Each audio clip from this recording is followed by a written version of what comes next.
evening, Zimbabwe. This is Change Radio News. Today is Monday, 24th of June, 2024. The news read by Angel. Here are the news headlines. In the news, Zimbabwe, the police will serve everyone equally and professionally, President Chamisa said. International organizations raises their voices against Honorable Timba's arrest. Demands for SADC to address the 2023 elections grows as posters call for dialogue. And now for the news in detail.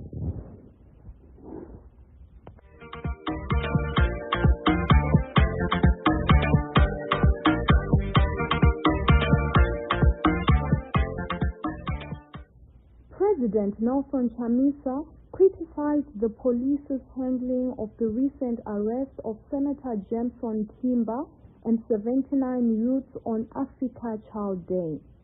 The youths were commemorating the day at Timba's house when the police intervened. Advocate Chamisa expressed his disapproval on his ex-handler, emphasizing that in a new Zimbabwe, the police would be expected to act with professionalism, respect for human rights, and a focus on protecting citizens. Several organizations, both local and international, have registered their disapproval of the illegal arrest of the senator and 79 youths. The leader of the welfare team, Honorable Wangai Tome, told Change Radio yesterday that many of the arrested youths are not feeling well and need medical attention. Let's hear more from her. Senator Timba and 76 others are still in custody. Actually, we heard about 79 all in all who were arrested. Varumi Wakazi 29 and then the rest are men. One of the men was released from custody. That is Manawa Senator Timba. If I'm not doing message, I got for a bail, $100, and money to pay the bail, and he's actually out on remand, but out of custody. Right, and Senator Timba, Nirama said that still in, and Solari Kopa remand central prisons, and Solari advocate for bail hearing, continuously bail hearing on Tuesday. So, yeah, very cool. And we are going back on Tuesday to know what's the way forward. We are just thinking they might be given bail according to what was happening at the court until then. And we are looking forward to a bail, maybe $100 per person, as we are looking forward to. So it means we are looking at something over 3,000 in terms of bail. That is, if they pay $100 per person. Yeah, that's the status at the moment. The call for citizens to demand SADC to address the 2023 August election dispute is growing as churches are encouraging citizens to take action. Over the weekend, Change Radio spoke to Reverend Monashe, who said that it is up to the Zimbabwean people to demand dialogue among their political leaders. Let's hear more from him. I belong to Zimbabwe. We belong to Zimbabwe. That's the only country that the Lord has given us. And we can only live peacefully in Zimbabwe. And we can feel at home only in Zimbabwe. Because this is our home. This is our land. We do not know any other land except Zimbabwe to be our motherland. So we have to fight for it. We have to do everything that is possible to make sure the Zimbabwe is secured, to make sure every Zimbabwean is enjoying the resources that are very here. So this is our call, and we are saying, let there be dialogue. Let there be dialogue. In the same conversation, Honorable Pasho Sivanda said that the youth will stand up and support the church's initiative. Let's hear more from him. I'm speaking to you in my capacity as a youth leader, in my capacity as a former member of parliament for Council constituency, to say, look, the democratic space in our country is closing at a fast pace. The civic space is closing also at a fast pace. So it's encouraging as well to hear Umfundisi, the Reverend, calling out for action in preparation, for the demonstrations and everything.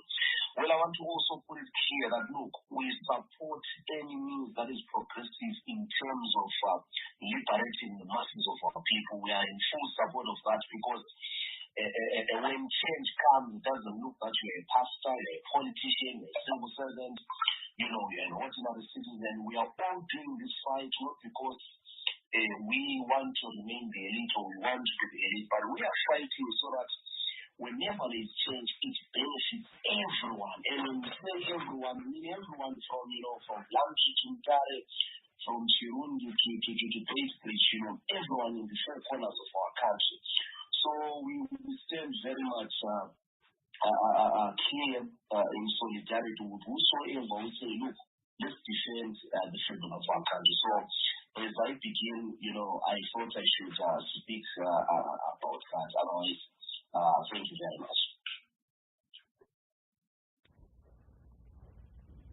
In an ongoing program to review citizens' representatives in Parliament and Council, our reporter Kokelani Kame spoke to residents of Hwange Central Constituency. The citizens testified that Honorable Daniel Fortune Molokele is working very hard in the constituency. Let's hear the testimonies from the residents. I'm Ellen Zulu from Hwange constituency. I just want to thank our Honorable Molokele for what he has done for the constituents.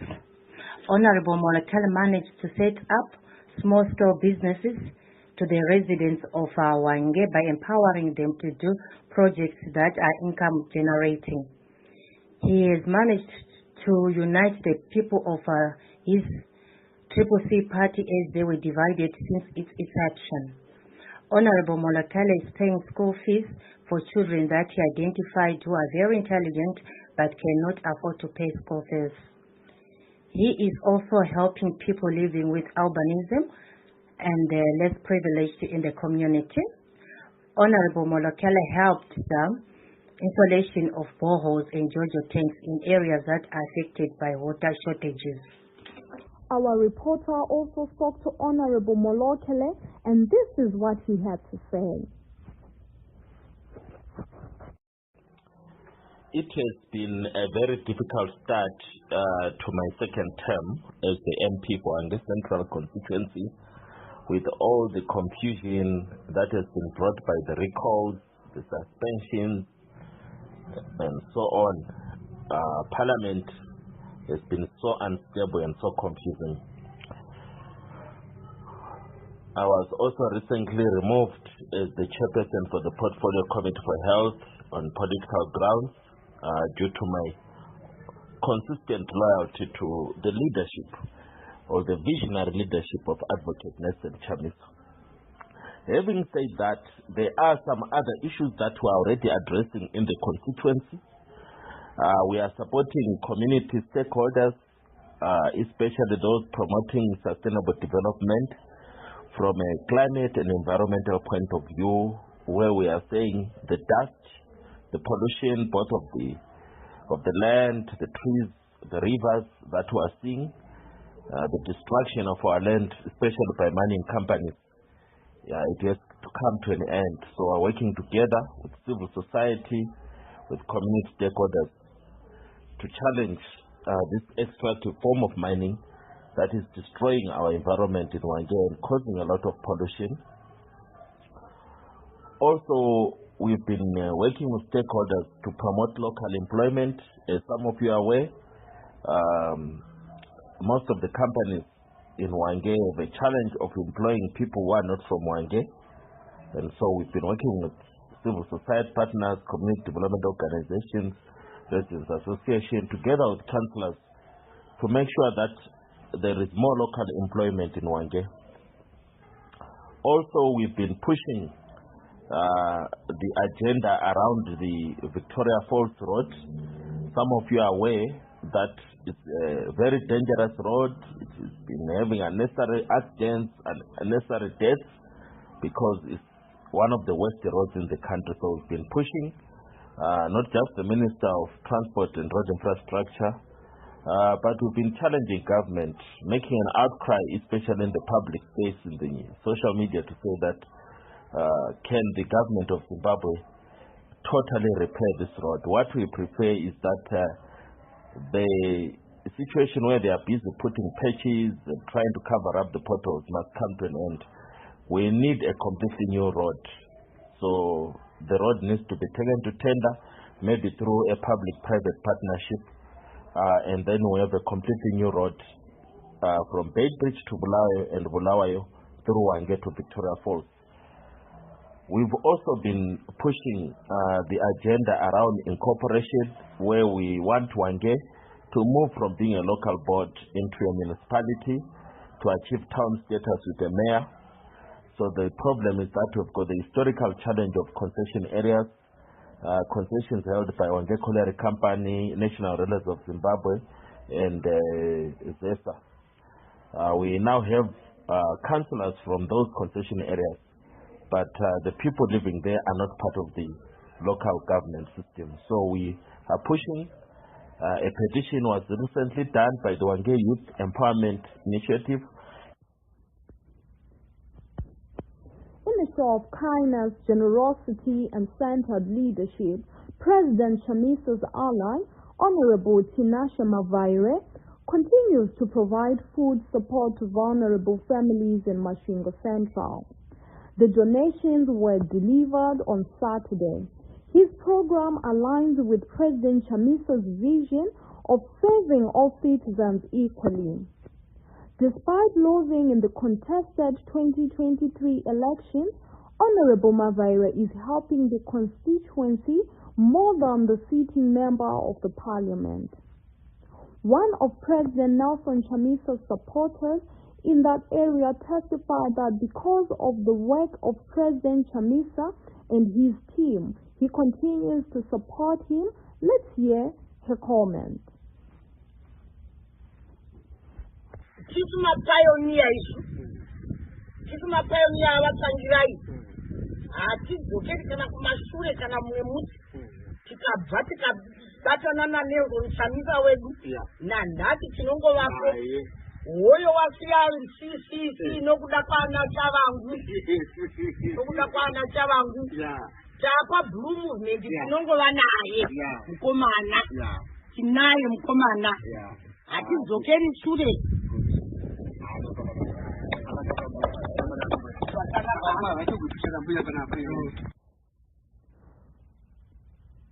Meanwhile, under the Village Agenda program, which is being run by Honorable Valentine Zinumwe of Wedza South, Honorable Mazimba Moto, Honorable Mutasa, and others gathered yesterday. The purpose of this program is to support communities with agricultural projects, sports activities, and education. All 10 provinces were represented at this gathering. Let's hear part of Honorable Zinumwe's speech from yesterday. We are represented 9 out of 10 provinces. Varipana from honorables apa amwabva Mutare, amwabva Masvingo, amwabva Central, amwabva East, amwabva Harare, amwabva Bulawayo, Mat South, Mat North. Varipo vese 9. Saka sevanhu vafamba kubva kure kwesoko tikuda kuvatenda isu zvatinoita kuno kuwedza South. Kana wauya kuno handiti haungofambire mahara handiti. Saka tikuda kuvatenda mahonorables edu, mahonorables edu abva kumativi mana ose enyika tikuda kuti vaendewo kumaconstituency avo vanotamba bhora rakaita seiri nai. Saka tikuda kuvapa zvipo zvemabhora. Saka each person ari panapa ndotanga nema-MPs ndoziva kuti kune ma-councillors ari represented. I'll come to you. Ma-MPs ari panapa, each of you muchawana 10 mabhora enyu nai.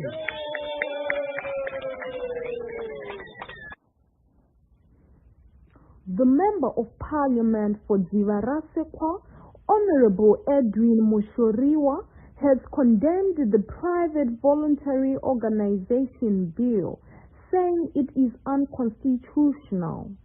This bill is a law that seeks to bar or restrict NGOs from providing free services to communities.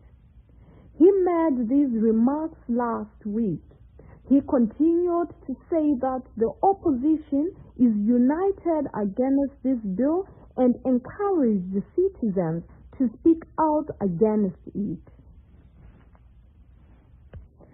In criminal justice news today, Emerson Mnangagwa's associates Mike Chimombe and Moses Mpofu handed themselves over to the Zimbabwe Anti-Corruption Commission, ZACC, for interviews. This comes after ZACC requested their presence for questioning regarding their involvement in looting millions of US dollars from the government through shadowy deals involving ZEC and a South African company, Renform. There are also serious allegations of another looting scheme that involves the Presidential God Program, where they were awarded tenders to supply goods at inflated prices. However, the public has dismissed these actions, saying that ZACC has never been set up to deal with corruption, but rather to protect ZANU-PF criminals from the law. Upper respiratory illnesses are spreading in Zimbabwe this winter. Besides the common cold, there is also COVID-19.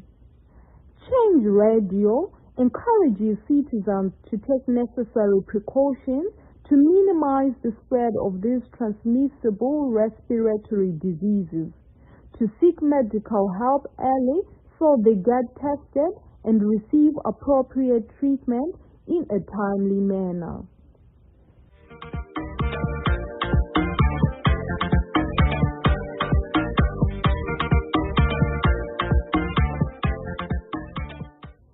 And to end this bulletin, here are the headlines once again.